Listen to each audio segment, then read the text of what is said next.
Ketegangan di Laut Cina Selatan kembali memanas. Pemerintah Filipina mengecam keras tindakan Cina yang diduga sengaja menabrak kapal milik Manila pada Minggu 12 Oktober 2025.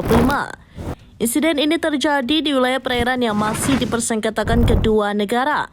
Pemerintah Filipina menyebut langkah Cina sebagai bentuk agresi dan intimidasi terang-terangan. Pantai Filipina atau PCG, kapal penjaga pantai Cina bernomor lambung 21559, lebih dulu menembakkan meriam air ke arah kapal pemerintah Filipina. Tidak berhenti di situ, hanya 3 menit setelah serangan air, kapal Cina tersebut disebut langsung menabrak kapal milik Biro Perikanan dan Sumber Daya Akuatik Filipina yang sedang berlabuh.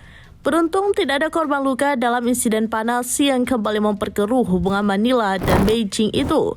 Filipina menegaskan akan membawa kasus ini ke ranah internasional dan mendesak Cina menghentikan tindakan yang dianggap mengancam kedaulatan negaranya.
Download Tribun X sekarang, menghadirkan lokal menjadi Indonesia.